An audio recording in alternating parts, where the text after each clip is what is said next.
here as we are pretty much every Monday when I don't get lazy and decide not to do my main man, Michael Smith, here with my main man, Charles Robinson from Yahoo Sports and you pod to win the game.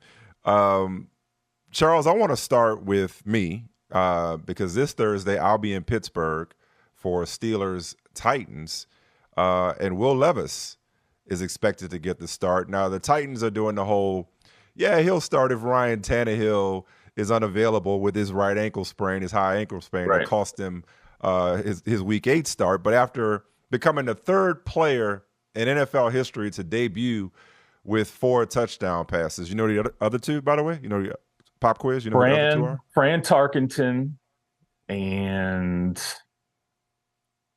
former Tennessee Titan, second overall pick. Marcus Mariota. Yeah. I knew it was someone who didn't make it. I knew it was knew it was a wide. Right. It was like Fran on one end and the other guy on the other was Marcus Mariota on the other end. Yeah. Will Levis, Marcus Mariota, and Fran Tarkenton. That's the club of individuals to throw 4 touchdown passes in their NFL debut. So I will see Will Levis in start number 2 at Pittsburgh. Did the Titans fool around and find themselves one in the second round? Because, Will Levis is fascinating to me. I saw him at the Combine, got a chance to talk to him. I like the kid. I know pre-draft, all kinds of bullshit flies around about kids pre-draft, but, personality-wise and what makes them tick, whether they can, get a locker room to follow them if they're a quarterback. I really remember liking Will Levis when I interviewed him at the Combine for Gets It. And he was kind of the forgotten guy, slipped in the first round. He was that infamous cutaway, the cutaway to him and his family as he was slipping in the first round, out of the first round.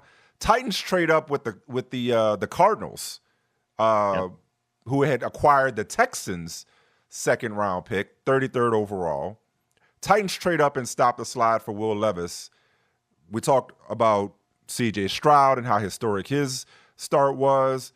Bryce Young finally gets his first win at the expense of C.J. Stroud, by the way.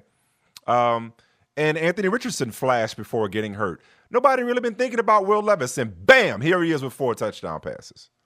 Yeah, it's interesting, too, the way he ended up with the Titans. I mean, I don't know if the story will ever get fully told, but I think it was very much an ownership-inspired draft pick. I do believe that. Mm-hmm. I think that if it were entirely Mike Vrabel who were making the decision, I think they might have, instead of investing, 2 picks. Now, looking back, obviously there can be some alteration of memory looking back, but I think at the time, Mike Vrabel would have loved to have had 2 other, those 2 picks that turned into Will Levis. He would love to have been able to invest those 2 picks into, other parts of the depth chart. They had just taken Malik Willis in the 3rd round the year before. Real quick, Charles, let me give you the full trade, because what's interesting about the full trade. So the Titans traded the 41st overall pick in 2023. Mm-hmm. That's B.J. Ojulari to the Cardinals, along with the 72nd overall pick in 2023. That's Garrett Williams, I beg your pardon, Garrett Williams to the Cardinals, the defensive back, not Garrett Wilson, right? And in 2024, 3rd round pick. But it was a swap of 3rd round picks in 2023. You know what the Titans took with the 81st pick? Tajay Spears. Oh, okay. Tajay Spears. Yeah. So pick. Not bad by Mike Vrabel and Rand Carthon. But anyway, you were saying it was the real story is this ownership-inspired selection. I do think it was an ownership-inspired selection. I think the coaching staff at the time, maybe not everybody, but I know there were certain individuals on the coaching staff who were like, okay, so we're going to do this. And it was, I think there was an element of Will Levis that I think the Titans saw, many teams saw, where remarkable level of confidence for Will Levis. I mean, an element of cockiness that I think at times, can rub some teams the wrong way. I think some teams didn't like him because they look at boxes with quarterbacks and they go, here's another one of these guys that's like a gym guy. He's cut, he's big. Not a lot of big gym guys make it at the quarterback position historically. Just all kinds of things. And then when you looked at the tape, he had this reliance on his arm where he would do questionable things. He'd make questionable decisions, and often it was because of his confidence in his arm. That happens with a lot of big armed quarterbacks. And then just the question of, is he a leader, or is this like a kind of like a Jay Cutler? Is there like just a vibe to him where it's going to rub some people the wrong way, or this cockiness is going to be taken the wrong way? Whatever. Again, I think if truth be told, if everything came out, we'd find out that ownership did kind of lean into that pick being made. And what I think is interesting about this was when I went through there in training camp and I watched, you would see all the hallmarks of what you expected. His arm was exquisite. Like, and instantly you're like, oh my God, the tools, the size, you get it. You understand just in terms of the prototypical aspects of what he was. And then again, that arm strength, you're like, it's easy to figure out why some people instantaneously probably fall in love with what they see in terms of the eyeball test. But when I was there, he also tried to fit some balls into bad spots, things that were almost picked up, tipped passes. Well, Malik Willis was beating him out, right? At one point, Malik Willis was ahead of him as Ryan Tannehill's understudy. Yeah, he had taken Malik Willis had taken a big step, and it was funny because even when I was there, you saw the things that Levis was doing where you were like, man, that's going to get him in some trouble when the games start. And then things with Willis, it was, you could hear Vrabel kind of like, let's go, speed, tempo, let's go, pick it up. So both players, you're kind of like, all right, I can see Ryan Tannehill's going to start this year. Like, it wasn't hard to see in camp why Tannehill was going to start.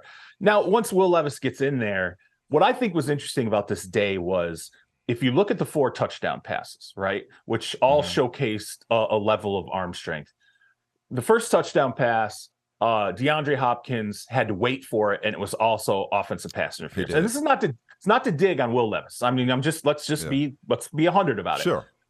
First touchdown pass. We're not putting him in Canton yet. No, let's not put him in Canton yet. Let's be honest about it. Let's approach it realistically, right?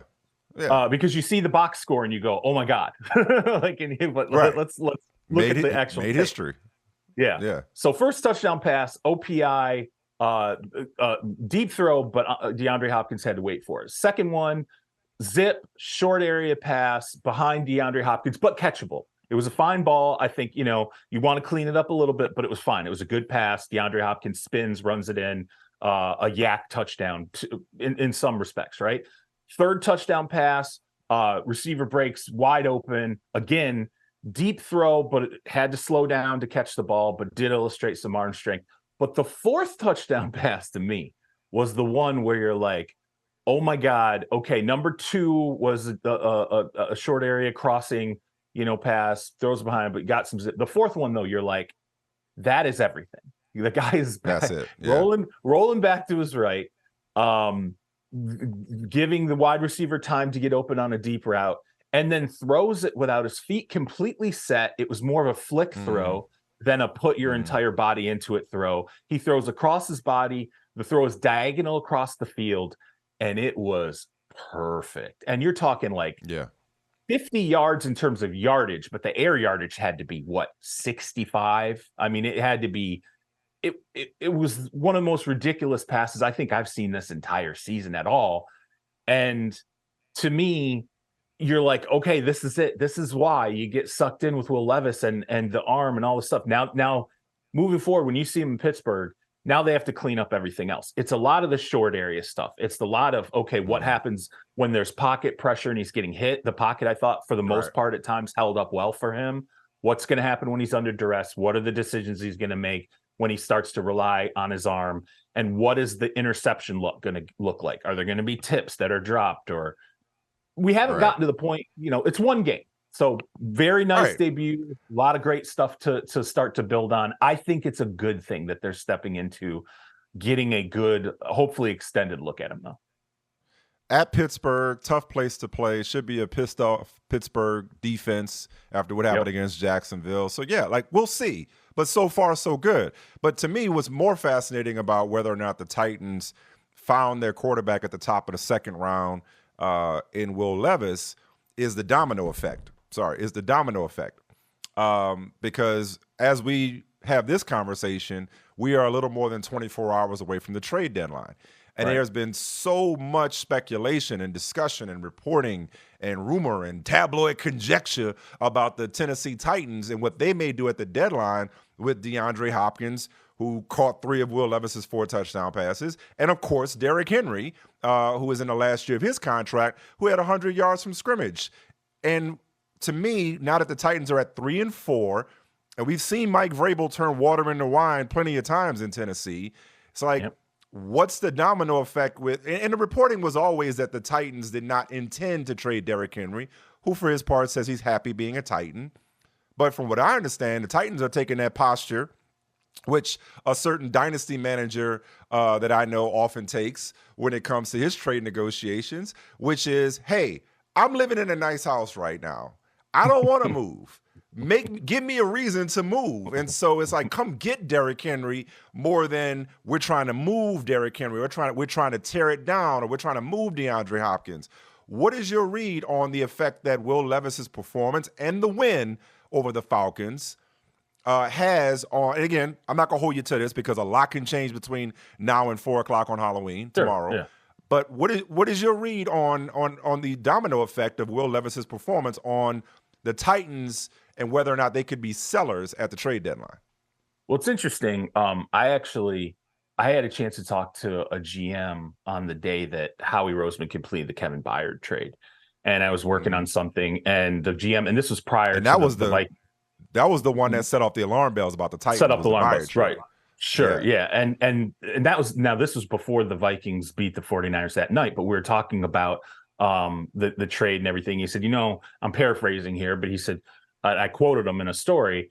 He said, it's smart that how he did it when he did it. It makes sense because you don't want to get into a situation where, like, if Levis goes out and he blows it up next week, if he nukes it on Sunday, and then all of a sudden you're like, whoa, wait a minute, we might have something here. Right. And now we're 3-4. Him. Yeah, we're not out of it, and we want to support the guy. And so maybe we just keep the gang together instead of peeling it off for late round draft picks. We see if maybe we can put a little bit of run together here and give him some confidence. And who knows, the Lions went from 1-6 after they dealt TJ Hawkinson. They go on a run, they damn near make the playoffs, right? I mean, you never know how a team can turn it around. And it was funny because that night, the Vikings beat the 49ers, and all of a sudden it was like, wait a minute. Now, maybe they won't deal Danielle Hunter now. Maybe this changes things because the Vikings just beat the Niners, and maybe they're getting some momentum going. And so, that what happened with the Titans is sort of the worst fear. And this GM on that Monday, he was like, hey, man, all the 4 one-win teams all won this last weekend. He's like, that's bad for the trade deadline because you're sitting there going, like, maybe it's turning. Like, maybe we don't want to, maybe the owner's like, maybe we don't wave the white flag here or signal that we are. So with the Titans, this kind of a win. Now you look at Derrick Henry, and as you said, I think teams, in terms of, we don't intend, basically, so this is the message the Titans have given. Okay, we love Derrick. We're really happy with this. He's a great locker room guy. Like, he's still a high level player. We're very happy having Derrick here. Which to teams, it's try harder. That's what they try do harder when they try harder. Like, up the offer, right? Because everybody's got a price, Absolutely. And which was why the report specifically was they do not have plans to intent. Yes, it's all intent. The word intent. We are not trading him. Stop calling us. Right. A la early in Deshaun Watson's thing with the Texans. Stop making offers. We get mad when you make offers. And then there's, we don't intend, we like having him, blah, blah, blah. I think if the Ravens, say it's the Ravens, right? The Ravens come up and they say, we're going to give you a 2nd-round pick for Derrick Henry. I think he moves for a 2nd-round pick. I really do. I don't think it's a hard sell either. I think the Titans say, hey, good situation here. We don't know what's going to happen. We might be starting a rookie for a while. And even if Ryan comes back, we don't know what the injury, what's going to look like when he gets back on the field. You got a team that's got some momentum here in Baltimore. We know what their usage is with running backs. What do you think? Do you want to go? And I think Derrick Henry would be involved to some, he's respected in that franchise. There would be a dialogue there with Derrick Henry as well. So yeah, I think there's a little bit of a chilling effect there. Denico Autry. There was some, thought about, is DeAndre Hopkins a guy that could move at some point? Obviously, DeAndre showcased that he still got it in this last game. So I do though think there's a chilling effect, because if you're the Titans, you sit there and you go, okay, if this is indicative of some confidence for Will Levis, and if we can build on this, that's way more important than draft picks. It's way more important. Put him in position to succeed. Especially if you're not talking about a pick in the first 2 days. If it's not a first or a second or like a high third, you're not sitting there going. But even if it is a second, even if it is, let's say it's Baltimore's second. Baltimore's probably going to be a playoff team, and you're going to make them better. Right. So it's a late second. Like, I would rather give Will Levis every opportunity to see what he has with a good supporting cast, not get beat up like a lot of young quarterbacks on bad teams do. I would not, not put him in position to succeed. Like, I would rather keep Derrick Henry for the remainder of his contract. And I don't know how the compensatory formula works. It's like the formula of Coke. Have no idea what's in it. But it's like, okay, if Derrick Henry walks as a free agent, you'll get compensatory draft pick compensation the following year. So it's like, so what? Like, don't break something don't fix something that ain't broke. If you have Will Levis, the most important thing the Titans can do is develop a young quarterback. And if you have an opportunity to develop a young quarterback, if that means keeping Henry and Hopkins or whoever on defense, Nico Autry on defense, then so be it, because who knows what that second round pick is. Meanwhile, this year's second round pick or second round pick in Will Levis looks like we might be something. So yeah, you know what? Don't try harder. We're good. That would be my approach if I'm the Titans right now. And I would take a page out of, one of the things that I think the Jets' biggest regret was Zach Wilson. They didn't redshirt him year one. Like, I had a conversation with someone in the front office there, and they're like, biggest mistake we made was when we identified the problems we were going to have. And we knew he was going to have a really rough time in year one. We should have just redshirted him and stuck to it, because confidence is so important. And I think the overlay there is this idea of confidence. If you can do this, if you can meaningfully go out there and have Derrick Henry running for 100 yards, if you can, have DeAndre Hopkins making these big catches. And remember, Treylon Burks, he had 2 big catches that he ultimately was not able to complete, but were great balls to him. If Treylon Burks catches those 2 passes, Will Levis's day looks even better. He might have had 300 yards passing. And so if you're sitting there and you're going, actually, we can do this. We can protect him enough. We can give him these weapons. We can build this confidence. I am worried about when you stick a rookie quarterback in there and the line is as bad as the Tennessee Titans line is. If you can't protect him and his confidence gets demolished, that's to me what is the that's how the spiral starts. Right. Yeah. But if you can instill that confidence, you're way ahead of the game, right? Absolutely. I want to get back to Zach Wilson later on in the conversation with you, though. But going back to this Thursday night football theme, I guess, that I started, a team I saw a couple of Thursdays ago, Denver. Denver was the epicenter of the trade deadline the last several weeks. They lose to Kansas City in a typical Broncos ugly game, but, the defense was under fire, but the defense gave the Chiefs trouble. Fast forward to yesterday, and for the first time since 2015, the Broncos beat the Chiefs, and the Broncos, Vance Joseph's defense, the last 3 weeks, allowing about 15 points per game. Everybody remembers that 70-point shellacking at the hands of the Dolphins, but big turnaround on defense for the Broncos. So here the Broncos are. You talk about a couple of weeks ago when all the one-win teams lost. Here the Broncos are beating the Chiefs, playing decent football. I mean, Sutton, Judy, Bowles, to a lesser extent, Surtain, but nobody thinks, they're going to move Patrick Surtain.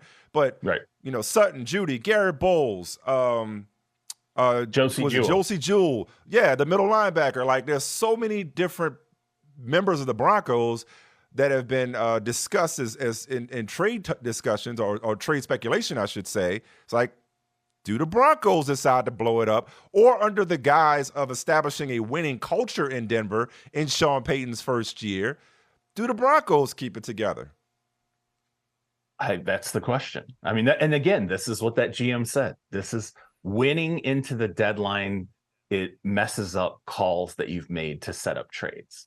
And so maybe people would understand this a little bit I had a chance. I was talking to an AFC GM. We were texting on a Friday, right? And I was writing a piece. We're texting, and I said, hey, can I get to you? And he said, look, man, I don't have a ton of bandwidth. He said, I have 2 trades set up right now for after Sunday. Now, what that means is the teams want to see what happens on Sunday. Yeah, that's exactly right. And I'm like, and I'm pretty sure it might have been the Broncos. I think it was an AFC team that was talking to the Broncos about dealing for potentially 2 of their players, and they wanted to see ultimately what happened with the Broncos.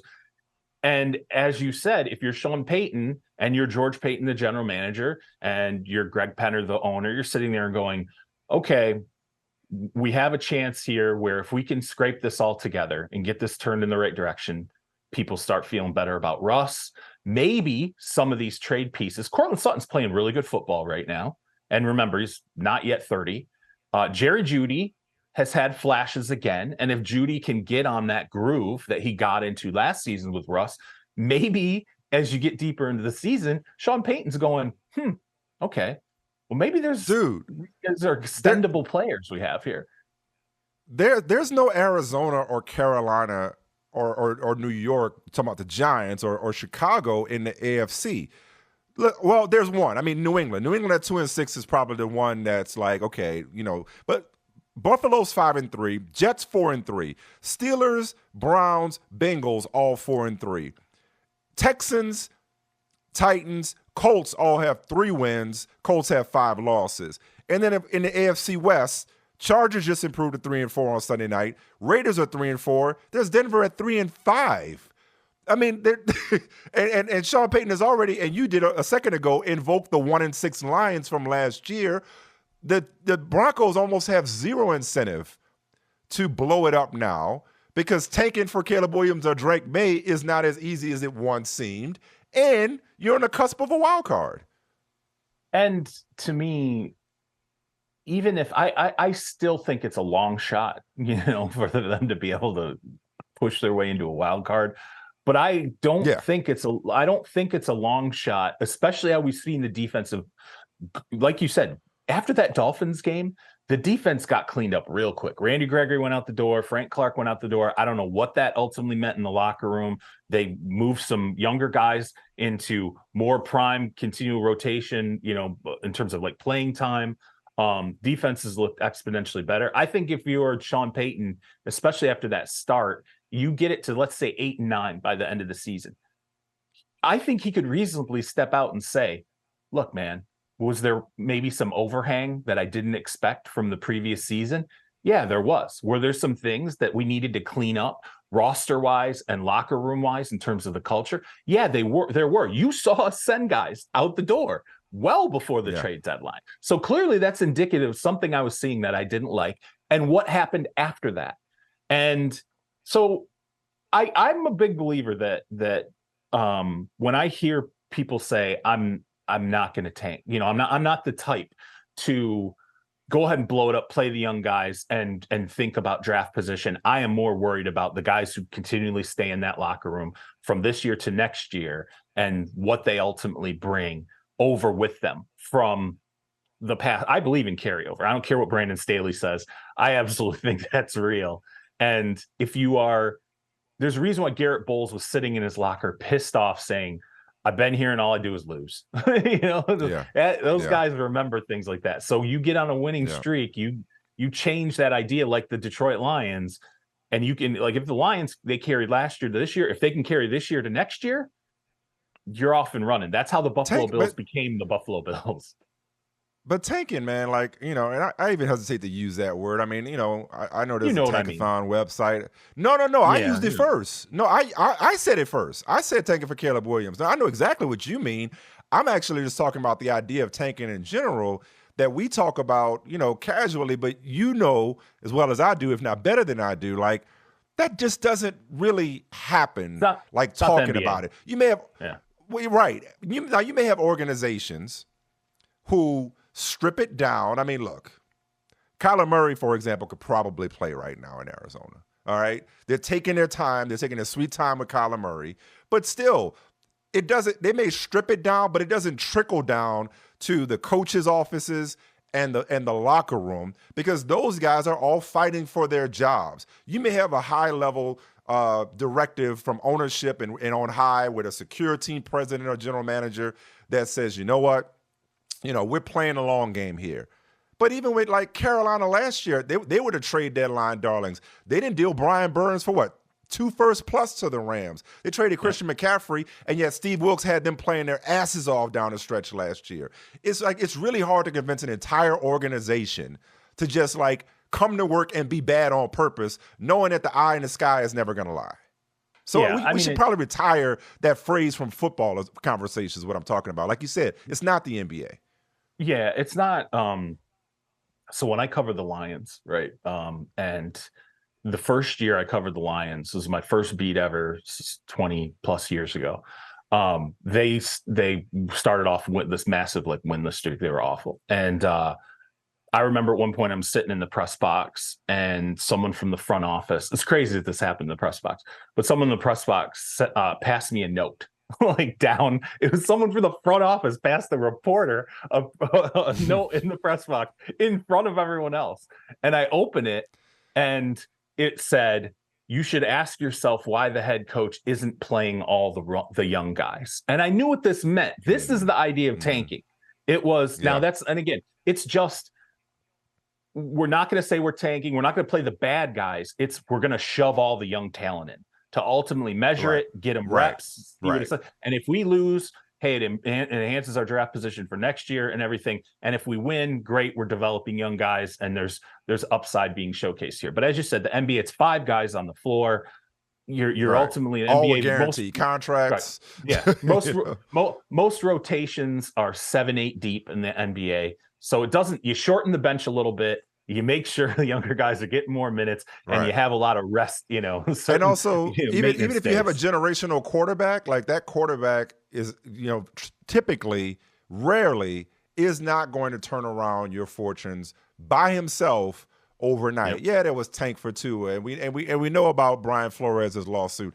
I'm not speaking in absolutes here. I'm not, ask Hugh Jackson about the way the Browns approached it a couple of years ago. Like I'm not speaking in absolutes and saying that the idea of trying to improve one's draft positioning doesn't come up in the NFL. Of course it does. It's just really hard to pull off. Ask the Houston Texans, who probably benefited from Lovie Smith and Davis Mills winning their last game, and they end up with C.J. Stroud. It's never as simple as it's much easier said than done when it comes to the idea of tanking, as I guess the best way I would put it.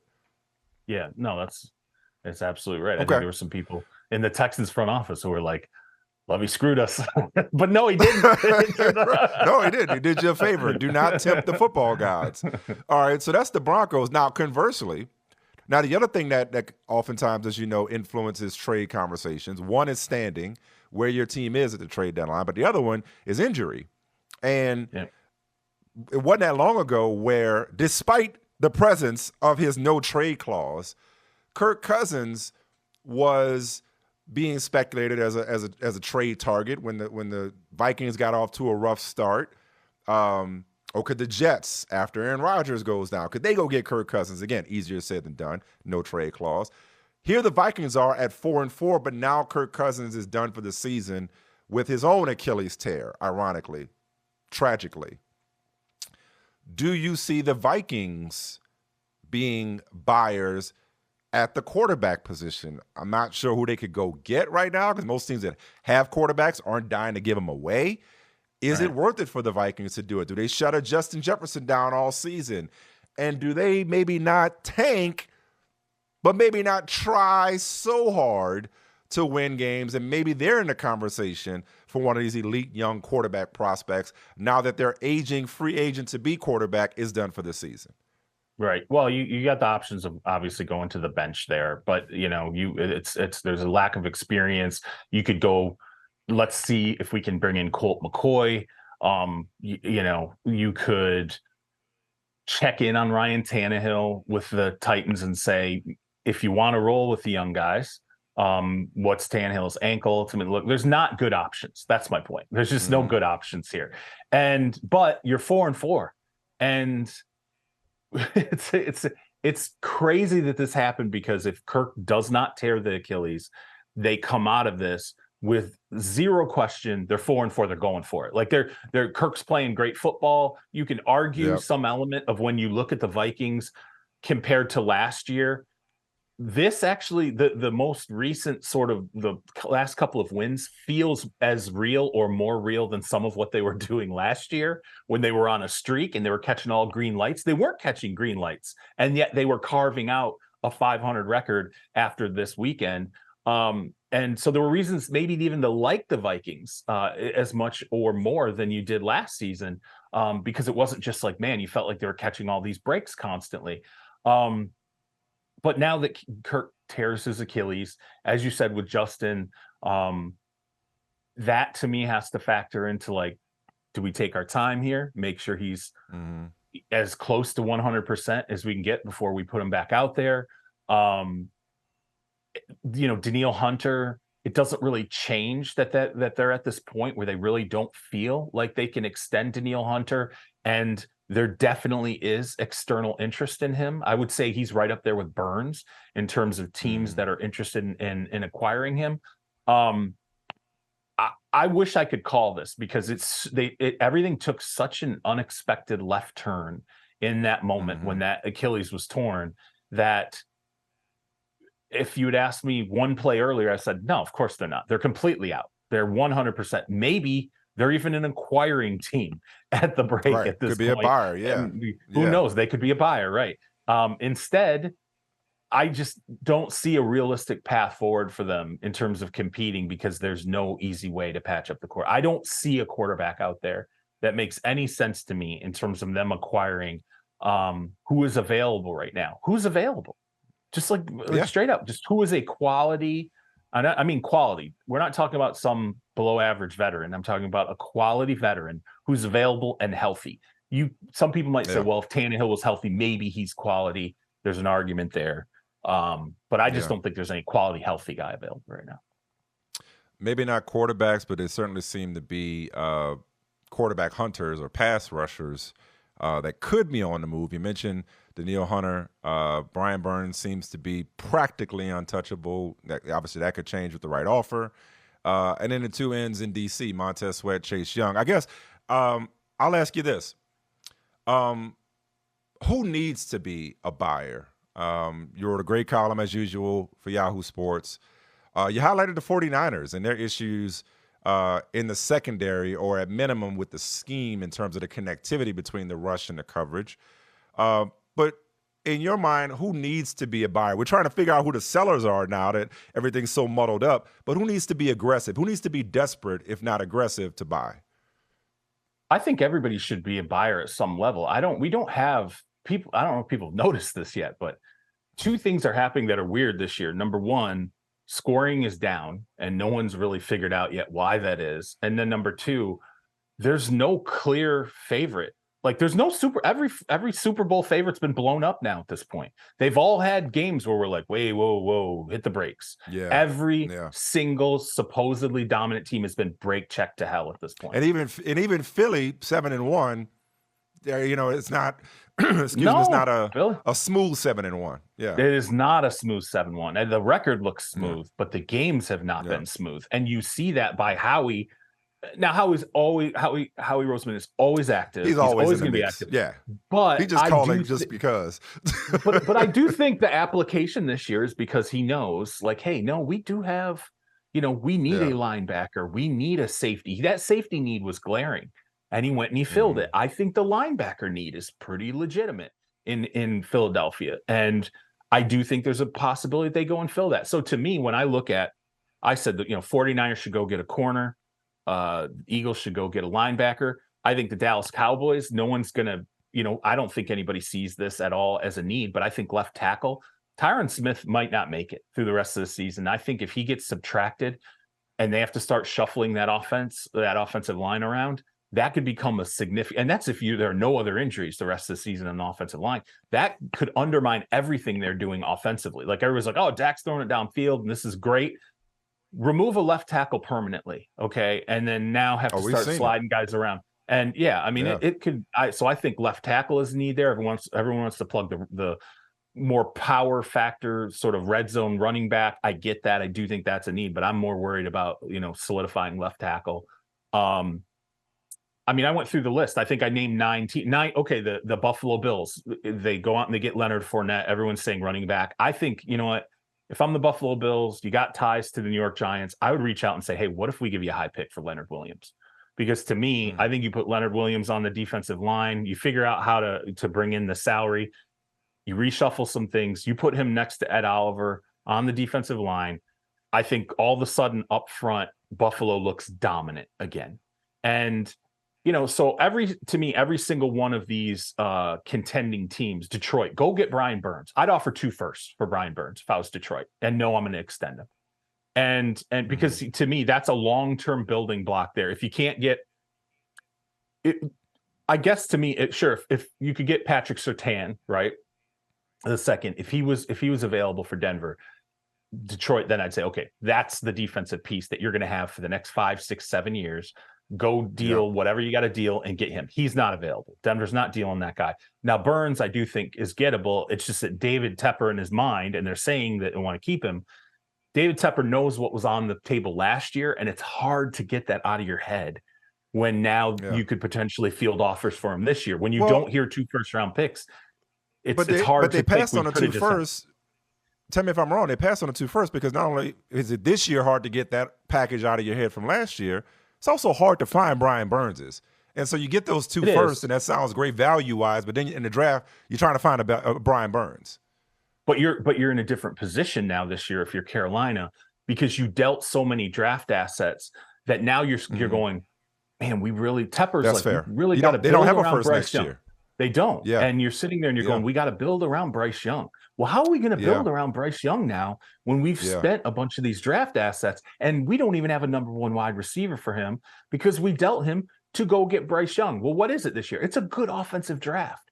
There could be 5 wide receivers that go in the first round this year. There could be a multitude of quarterbacks. So more incentive for them to move off of Burns than there was last year. I think the incentive is that there's one he's at the end of the contract for Burns. So you're sitting here going, there's going to have to be a franchise tag involved here. And then if we do a deal with him, and remember, he's not a 17, 18, 19 sack guy. I'm not putting any shade on him, but I'm just saying that I know what you're saying though. The $25-26 million a year, edge rushers, $27 million, $30 million a year edge rushers moving forward. Those are the multitude of pressures. They are they convert 16, 17, 18 sacks. They're TJ Watt. Okay. They're Nick Bosa when Nick Bosa's playing like Nick Bosa. They're Aaron Donald. There's like 5 of those guys. I love Brian Burns. He's not one of those 5 guys right now. And if that's the kind of money he's going to be seeking, I can tell you right now, Tepper, they're going to go, we'll franchise him. We're not going to, it's hard to do a deal at this level with someone who's not in that echelon yet. So you go, I think, but to your point, he looks great. He looks great opposite Aiden Hutchinson, though. I think he's a good. I think he looks a fantastic player. I think if you plug him in next to Aiden Hutchinson, to me, now you are talking about 2 edge players that go ahead, name me. Go out and look at the NFL. How many other teams have, by the way, young, 2 high level pressure edge rushers on that, on par with Detroit, what they would have up front there. Which is why which is why you were suggesting that Jacksonville go out and get Chase Young. And I said Jacksonville, the reason I think Chase Young's really interesting with Jacksonville too, because part of the problem that Washington is having with Chase Young when teams call, and I think some teams are more interested in Montez Sweat because there's not the injury history. And they think like, okay, both these guys are probably going to draw decent contracts. If Chase Young had been healthy through his entire career, he's probably the more premium player at the position. But they're both good pass rushers. Montez, I think, realistically, you got teams that are coming and saying, well, if we give you a 3rd round pick, maybe we can pry this guy loose and we'll let you go ahead and extend Chase Young. Well, Washington's a little nervous about a Chase Young extension, just like every other team in the NFL will be nervous about it. He's playing at an extremely high level, and you can see what that ceiling is and why he's loved so much in terms of when he's actually on the field producing. But you can't get the injury history out of your mind. He's almost like the Saquon Barkley of defense. And so, but to me, when you look at Jacksonville, Jacksonville's rolled the dice like 3 times on offense. They brought in Evan Engram. They give Evan Engram a pretty big deal. You bring in Christian Kirk. You give Christian Kirk a big deal, right? You bring in Calvin. A lot of people criticize that. You bring in Calvin Ridley, right? And people are like, geez. So to me, I see this penchant of the front office saying, hey, we're willing to take some shots on talent here. We're willing to roll the dice a little bit on talent here. And I'm like, that's the front office you need to you need to engage with a Chase Young trade because you're saying you've rolled the dice on offense and it's working pretty well. It's been a little bit of a roller coaster at times, but you can see how it will pay off and how it has paid off at times. Now, defensively, you take this guy and you add him next to Josh Allen, Trayvon Walker. Yeah, and the way they're taking the ball away right now. Man. And Mike, it's a multiplier. It's if you put Chase in there, I guarantee you it helps Trayvon Walker. You put Chase in there, it helps Josh Allen, and it changes that front from very talented, a lot of assets, buried into that defensive front. But now you're snapping your fingers and going, whoa, now it's really scary, and we got to pick. We're going to rob Peter to pay Paul in terms of our blocking schemes. One of these guys is going to get loose. I love it. Yeah, I love the trade deadline. Not as much as I love the NFL draft. But I love the trade deadline because it's like what could happen, what should happen, and what almost happened is sometimes more interesting than what actually does happen. Before I let you go, guy we talked about a lot earlier in the season when Aaron Rodgers went down, and because sometimes the best trades, as you know, are the ones that you don't make. And there was so much clamoring for Joe Douglas and Robert Saleh to go out and get a quarterback. Get somebody, not Zach Wilson. Go get Kirk Cousins despite his no-trade clause. Do something. But, man, Zach Wilson, toward the end of that Giants game, in that last 24 seconds, dare I say it, and did he arrive? Did he arrive? Is that going to be the moment we look back on? I mean, I don't know if he's that guy yet, but I mean, I think someday, could be this season, could be down the road. Maybe someday we look back on it and be like, that's the moment he became a quarterback. We said that though against the Chiefs at the end of that game, right? Like we said he didn't suck. Okay. We said, hey, wait a minute. Progress. There's progress here. I heard some people go, oh, that's it. Now he's turned that's it. That's his moment. Okay. He planted his flag. Yeah. This is it. And then the roller coaster ensued. And it was like, oh no. To me, he has had moments. It's funny because there's like a swamp of badness. And then there's been these pockets where you're like, flashes, whoa, like, wait a minute. And he'll take off and run. Or he'll use that athleticism to move the pocket, or he throws a ball with that considerable arm strength, and it'll be right on point when it is needed to make a play happen. Yeah, it was that, and we can argue about the whole ball spotting thing. Should the ball have been allowed to be spotted by the center, and the spike at the end of that game and everything, and whether or not overtime should have ever happened. But you're right. I mean, he does have those flashes that I will bet you, knowing that front office continues to keep them like they're just like we're still engaged. Like as long as we keep winning games, whatever it looks like, we're sideswiping every car on the street right now, but we're getting to the destination. Okay, so we're good. We're all right. Like Leonardo DiCaprio, Wolf of Wall Street. Yeah, exactly. Yeah. Sir, did you drive this evening? Like, what are you talking about? Yeah, no, it's like you kind of like you look at the you look at it at the end of the game and you think the Lambo is perfect, but then the next day when you look at film, you're like, oh my god! When the cops show up, they're like, shocked you didn't kill somebody. All right, man. Charles Robinson, I appreciate you, brother. Thank you so much, my main man, Chuck. Thank you. All right, sounds good. See you next week. All right, so Tyson Bagent's second start did not go as well as his first. On Sunday Night Football, the Chargers had their way with Bagent and the Bears. And so his fairy tale story hit a bit of a speed bump. But after talking to him last week, for the latest edition of Gets It. And as you may know, that's an interview series that I do for Football Night in America for NBC. After talking to him for Gets It last week, I am convinced that he does, in fact, get it because he got it out the mud.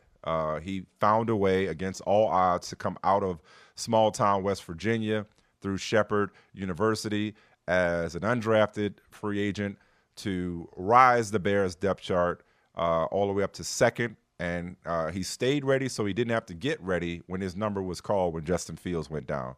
I had a great chat with him, getting to know him. I don't think we've heard the last of him. Right now, he's holding down the fort until Justin Fields gets back. But from what I read about him, from what I heard about him, and from what I heard from him, I think Tyson Bagent is a name you definitely want to remember and somebody you definitely want to be familiar with.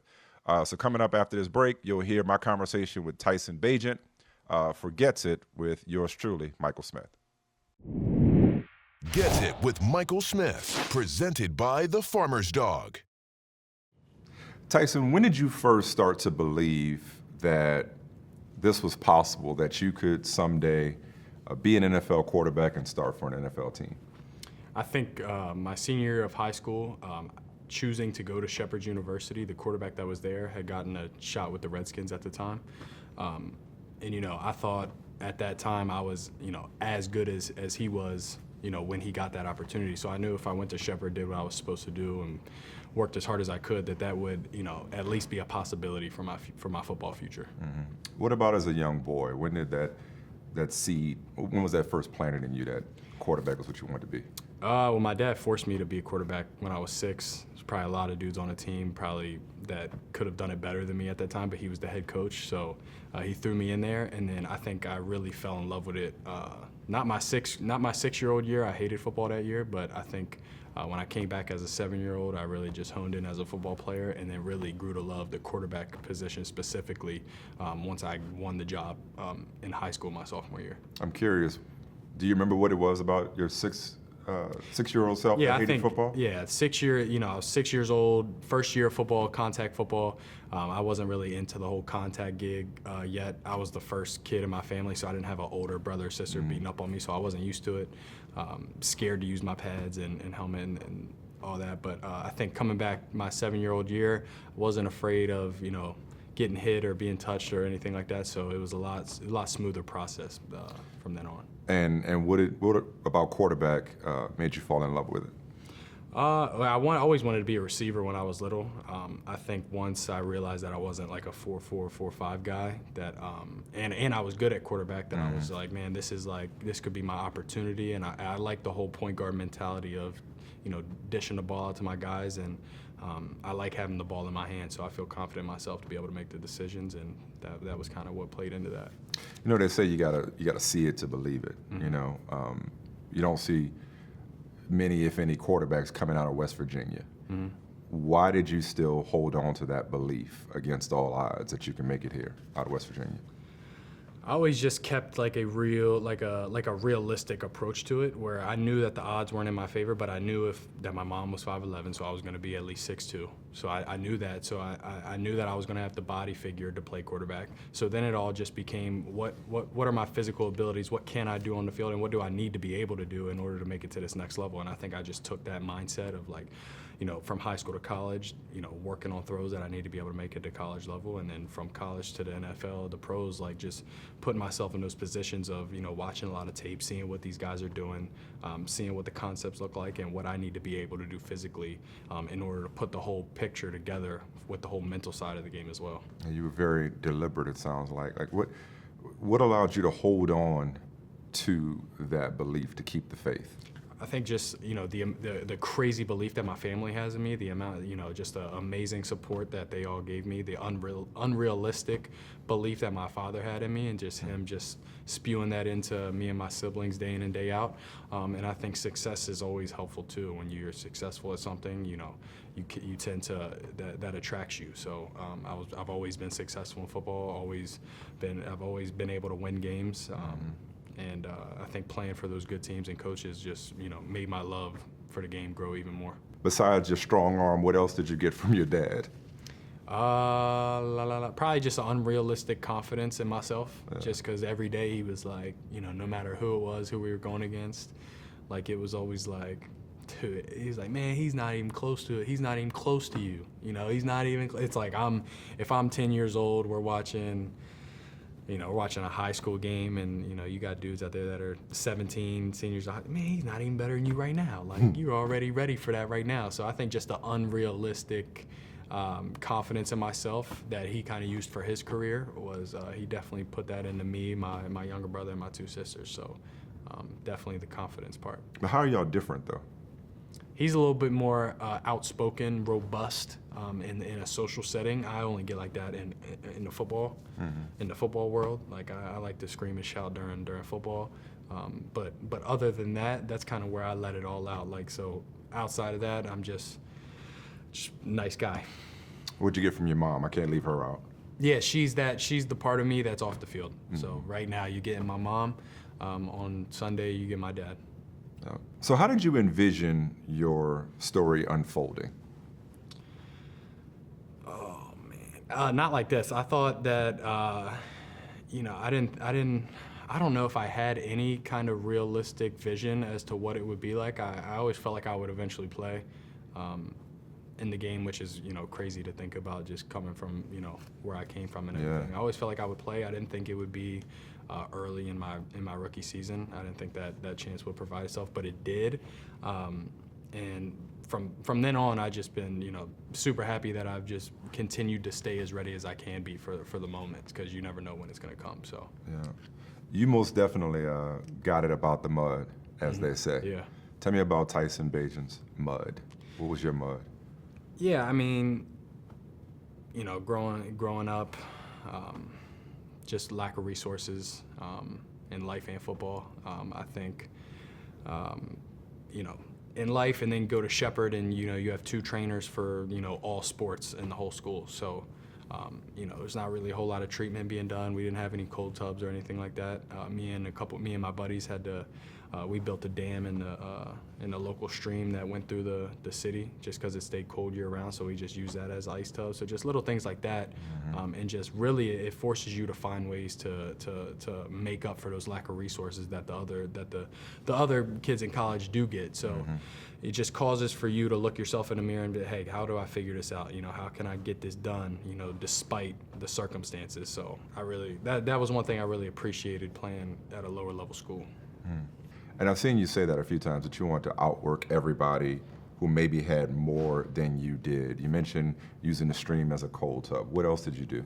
I trained with one of my buddies that grew up and got his kinesiology degree that doesn't have a facility yet. So, I was able to use that resource just because I didn't have access. There are no big training facilities, where I'm from. Treatment-wise, just, the trainers were usually swamped with work, so I would just, get their number and try to meet with them after hours just so I can get extra work done on my body. And then, as far as like resources, like I had never even seen an NFL football till my junior year of college.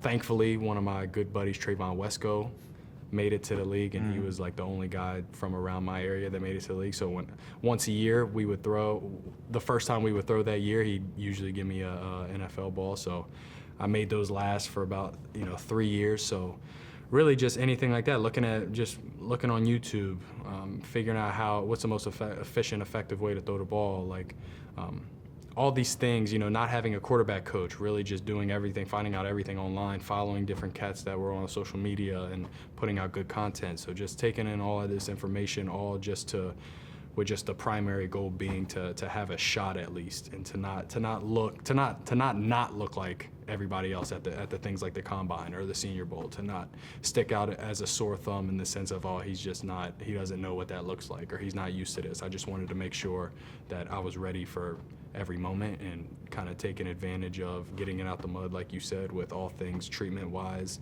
play style-wise, physical, mentally-wise, just all those things coming together. So you leave Martinsburg High School with back-to-back state championships, and you waited for an offer from the University of West Virginia that never came, right? What was that wait like for you? Yeah, I mean, it was a little tough just because I think I had a little bit of I think all high school kids have a little bit of pride and ego wrapped up in D1 or bust mentality, which I was surrounded. You know, Martinsburg was a football school. That's kind of what we were known for. So when I saw other dudes on my team getting those opportunities, when I was obviously super happy for them, but also just kind of in the back of my head knowing, you know, how much work I'm putting in and kind of, you know, what I'm putting out on the field and what's on my tape. Yeah. It was kind of a waiting game, but also his son was Dana Holgerson, the coach at West Virginia. Yeah. His son was around my age and played quarterback as well. So kind of like I said with how my dad threw me in at quarterback when I was 6 and maybe wasn't ready, like I completely understood that whole dynamic of, you know, he's got his son and I was cool with it, you know, at the end of the day, because also, you know, I'm the oldest of 4. I love my family way more than I love West Virginia football. Yeah. So staying home and being able to hang out with them was, you know, way higher on the list than getting that shot from W. Yeah. Having said that, though, do you carry a chip on your shoulder? And if so, how big is that chip, you know, given that you didn't get more offers from bigger schools, or that you went undrafted after throwing more touchdown passes than anybody in NCAA history? I mean, I think that if I would have got offered by the University of Alabama, I think I would have had the same chip on my shoulder that I do now. The chip on my shoulder is just for life itself. I just want to extract the most out of life as I possibly can, and I feel like God has ordained my life in such a way that I'm supposed to be doing this. So that's enough of a chip on his shoulder itself to, you know, I'm where I think I'm supposed to be. So I'm attacking every day, you know, like I'll never get another chance again. So that's kind of been my mindset no matter where I'm at. Yeah. I will say the whole undrafted thing probably stung a little bit more than not getting offered by West Virginia. I feel like I had done and kind of shown that I you know, did everything just as everybody else and was able to. And the only difference was I played more football in college. So I felt like I maybe should have gotten drafted, but that was also, I mean, the same day you don't get drafted is the same day, you know, you're in the NFL as well. So that was a quick turnaround, immediate happiness, and just a lot of joyful moments with my friends and family. Why have people been sleeping on you along the way? What have they been missing about Tyson Bagent? Yeah, I'm still trying to figure that out, but I figured out a long time ago that that's not for me to figure out. I just got to continue to just show up and put my best foot forward and try my very hardest, and I'm usually okay with however it turns out after that. Yeah. What does your story mean to the people and to the kids back in West Virginia? Yeah, I mean, I think about it a couple ways. You know, one, it's obviously a motivating factor with, you know, no matter where you're at or where you come from, what level you play at, if you can just, you know, go about it in a realistic sense of, you know, if I want to make it to this level, I got to be able to do X, Y, and Z. I got to be able to process X, Y, and Z. And, you know, can I do those things? Do I want to do those things? Because, you know, you get to this level, it will highlight if you don't really love the game or not, because, you know, the amount of mental preparation and mental toughness that's, you know, comes along with being in the NFL, you know, you'll get kicked to the curb quick if you don't love the process and love going through the whole, you know, week-to-week schedule. I don't even remember the question. That was just going. No, that was perfect. That was perfect. But what did you get at your time at Shepherd that you may not have gotten had you gone to a bigger school? I think kind of just like what I said before, like the have to look at yourself in the mirror and figure out how to get it when they can't provide it. You know, Shepherd can't provide everything that, you know, Power 5 schools can provide for you. So that just takes for you to be like, hey, how am I going to take care of my body after practice and after workouts? You know, how am I going to handle my nutrition? You know, how am I going to learn all these concepts and everything that Power 5 schools are doing, while also not having that. And so just doing that in my own time, I think it really prepared me for this level more than anything ever could have. Like, you can get used to the facilities quick, but you can't get used to having to do a lot of things yourself. Like that takes a little bit more time to get used to, so very grateful for that. Yeah. All right, so cut to the Senior Bowl.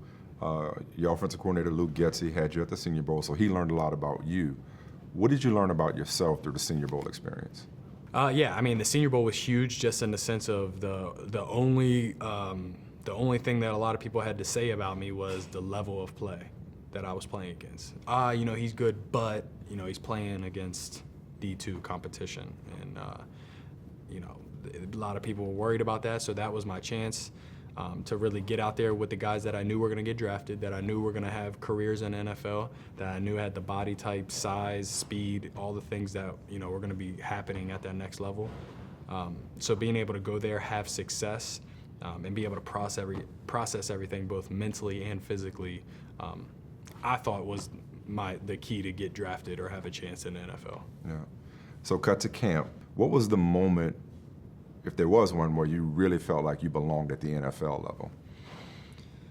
I think I just kind of took it in baby steps. I would always kind of think like, I did the same thing going to college as I did with going to the pros. Like you start to think, because you hear everybody talk about how amazing you have to be and how, it's so hard and, you're 1% of the 1%, all that thing. So I kind of just thought, I wonder if I'll complete a pass ever.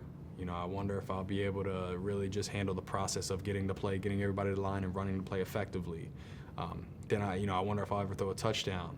I wonder if I'll ever win a game. So it's just baby steps like that to where you do it and you're like, oh yeah, that felt like just any other regular time I was just throwing the football. You're just doing it at a different level with guys that, are physically more gifted and smarter than the rest. So just took it in baby steps, and every time I just played my game. Everything I was able to accomplish a little something more, I just, built off that. And then eventually you're like, oh, it's Wednesday, we're going out to practice. It's just another day, just like you was in college, just like you were in high school. So just grasping it mentally and just, once again, trying working very hard every day.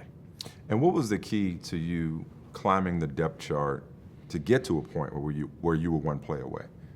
I think the biggest thing for me was just not thinking about the depth chart, just not even having a depth chart, just really just understanding, where I was in that very moment, what I needed to be able to do that day.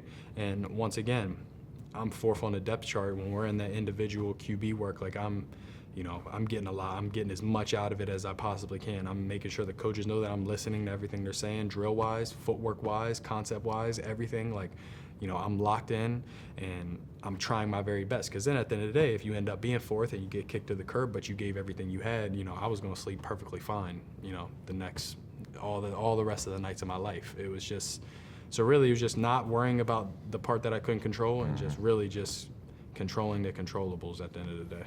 I love that phrase. All right, so what's going through your mind the moment where Justin goes down and all of a sudden you're leading an NFL huddle? So, first it was like, damn, that looks nasty. Like, his thumb looks terrible. That sucks. And then it was like, okay, let's start getting warmed up. And then after that, it was conversations with Coach, just, him doing a great job communicating and me also communicating, like, hey, you don't need to do a whole bunch of changing everything up. And then, conversations with Coach, him communicating with me, things that he liked, that he wanted to get off the call sheet, me also communicating to him that, hey, you don't need to change everything up. I know the play sheet, that's what I've been working on all week, so let's run what you want to run and it'll get executed. So, and then, you're in there. So you got just, at the end of the day, it's just tunnel vision. Like, get the play, get everybody to the line, look at what you're supposed to look at, play fast, play smooth, take care of the ball. And what were your emotions like going into and throughout your first NFL start against the Raiders? Yeah, it was a lot of emotions, pretty much every single one. Obviously, I get nervous before games, and then once I get to pregame, then that all goes away, and I'm feel nice and smooth and relaxed, and like I've played in all the million other games that I've played in. There was also a lot of conversations throughout that week with just family and friends, just like, man, can you believe that this is unreal? And the whole conversation of, there's 32 teams in the world. You're one of 32 right now. That's a pretty cool, thing. And a lot of the people that love me know how hard I work. So they were, obviously grateful for them, showing me love in that sense. And I just, at the end of the day, I just couldn't be any more grateful than I already am. Yeah. I'm just doing what I want to do, and I got to play college football at home too. So it was just like this whole process and where I was and where I've gotten. It's just been amazing for me. Couldn't ask for anything more. Side note, what was the final tally in terms of all the friends and the family that showed up? 55. Yeah. And that paycheck, what was the bill? They said that paycheck was a lot. $9,010. Exactly. Yeah. 9,000. Money well spent, though. Yeah, exactly. Yeah, we had a great time. Yeah.